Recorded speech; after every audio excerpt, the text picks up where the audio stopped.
नमस्कार दर्शकों, मैं मीनू यादव स्वास्थ्यम जयते में आप सबका स्वागत करती हूँ। दर्शकों, हम हर बार की तरह आज फिर लेकर हाजिर हैं एक नए विषय पर चर्चा। और आज की हमारी चर्चा का विषय है लंग कैंसर यानी फेफड़ों का कैंसर। और आज के हमारे इस विषय पर जानकारी देने के लिए हमारे साथ जुड़े हैं केजीएमयू लखनऊ के रेडियोलॉजी डिपार्टमेंट के associate professor doctor Sudhir Singh. Sir, आपका बहुत बहुत स्वागत हमारे आज के सेशन में। धन्यवाद।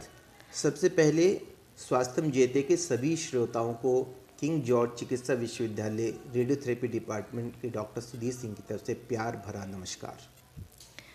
सर, आपके माध्यम से सबसे पहले हम अपने दर्शकों को ये बताना चाहेंगे कि लंग का कैंसर होता क्या है।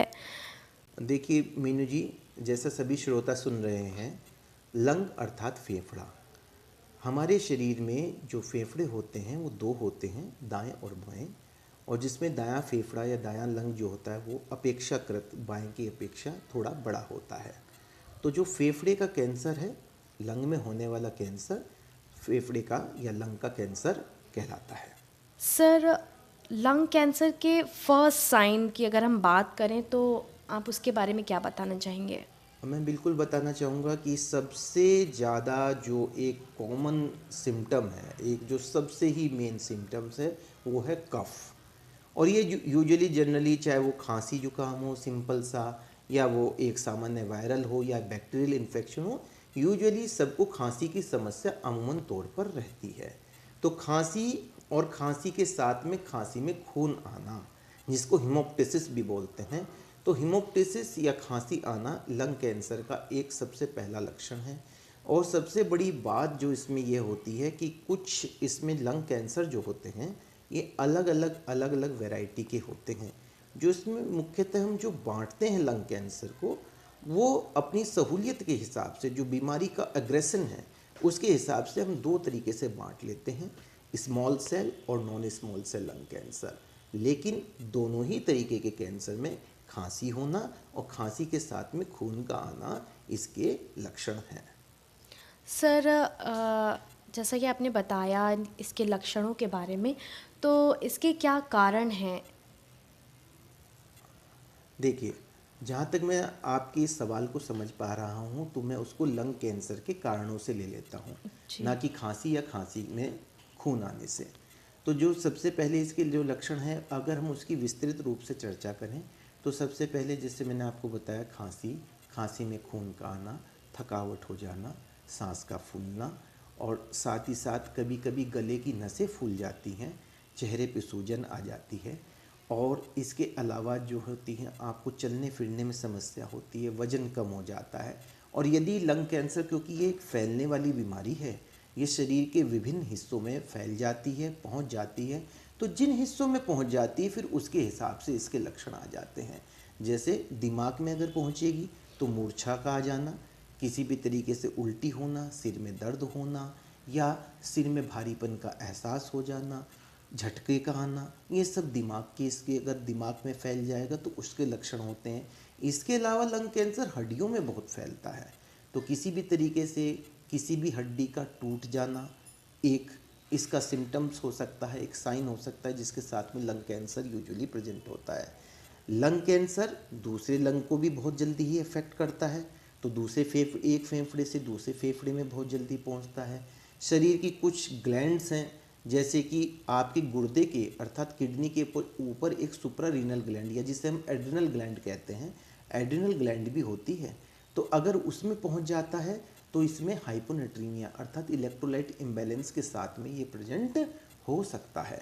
ऐसी अवस्थाओं में फिर से वही है कि उसके भी कई तरीके के लक्षण। तो कहने का मतलब ये है कि लंग कैंसर कितने ही तरीके के लक्षण हैं, यही वजह है कि इसकी स्क्रीनिंग डिफ़िकल्ट है, यही वजह है कि इसको पहचानना इतना मुश्किल है।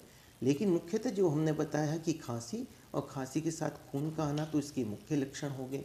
जहाँ तक बात करें कारणों की, तो कारणों में आप सभी को विदित है कि जो सबसे ज़्यादा जो मुख्य कारण है वो इसमें स्मोकिंग है। स्मोकिंग। जी। तो सिगरेट का पीना या तंबाकू के अन्य पदार्थों का सेवन, वो दोनों ही प्रकार के कैंसर से जुड़ा है, लेकिन सबसे ज़्यादा जो है उसमें स्मॉल सेल से जुड़ा है।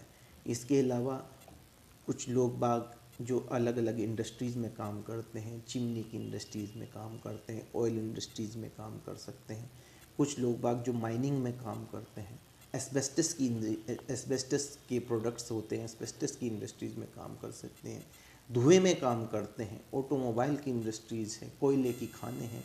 तो इन सब में जो है कैंसर की जो है संभावना बहुत ज़्यादा है। और लेकिन जो इसका सबसे मुख्य कारण है वो स्मोकिंग है। और इसके तो आप यहाँ तक समझ सकते हैं कि कभी कभी अगर small cell lung cancer diagnosis होता है और वो अगर नॉन स्मोकर में डायग्नोज हो जाए तो हम उसको रिपीट कराते हैं कि इसको देखिए कि ये स्मॉल सेल लंग कैंसर ही है, कहीं कुछ और तो नहीं है। तो आप समझ सकते हैं कि स्मोकिंग से इसका कितना अच्छा रिलेशन है। जी। सर, लंग कैंसर की अगर सर्वाइवल रेट की हम बात करें तो आप क्या बताना चाहेंगे? ये भी अधिकतर श्रोताओं को पता रहता है कि हमेशा कहा जाता है कि अगर इनिशियल स्टेज में आते हैं तो क्योर हो जाता है, फिर उसके बाद एडवांस स्टेज में आते हैं तो ज़िंदगी थोड़ी लंबी रहती है। लेकिन अगर बहुत बड़ी स्टेज में आते हैं, यूजुअली जो दुर्भाग्य है, खासकर जो हमारे जो ये अल्प विकसित ये विकासशील देश की अगर हम बात करें, जैसे जिस तरह हम भारत में रह रहे हैं, जहाँ पे संसाधनों का अभाव है, जहाँ पर लोगों का अपने स्वास्थ्य की देख रेख में इतना ध्यान नहीं है, ऐसे में जो जितने भी रोगी आते हैं वो यूजुअली जो कैंसर की बढ़ी हुई अवस्था आती है उसमें आते हैं। तो इनिशियल स्टेज में तो जहाँ तक सर्जरी संभव है तो सर्जरी को कहते हैं एक तरीके से हम लोग क्योर कर ले जाते हैं। कभी कभी सर्जरी के साथ में रेडियोथेरेपी या कीमोथेरेपी की भी आवश्यकता नहीं पड़ती। सर्जरी से जो इनिशियल स्टेज है उसमें ट्रीटमेंट हो जाता है। आजकल एडवांस रेडियोथेरेपी की बहुत अच्छी टेक्निक्स हैं, जैसे में कि हम रेडियो सर्जरी भी करते हैं या फिर रेडियो स्टीरियोटैक्टिक बॉडी रेडियोथेरेपी से भी लंग कैंसर का हम उपचार करते हैं। इनिशियल स्टेज की अगर आप बात करेंगे, फर्स्ट स्टेज की बात करेंगे, तो यूजुअली हम 100% तक के 5 साल का सर्वाइवल ले जाते हैं। लेकिन धीरे धीरे ये कम होता चल जाता है सेकंड, थर्ड और फोर्थ में। और फोर्थ स्टेज में जाने के बाद में सर्वाइवल के चांसेस बहुत कम रह जाते हैं और हम लोगों को एक अच्छा रिजल्ट नहीं मिल पाता। जी।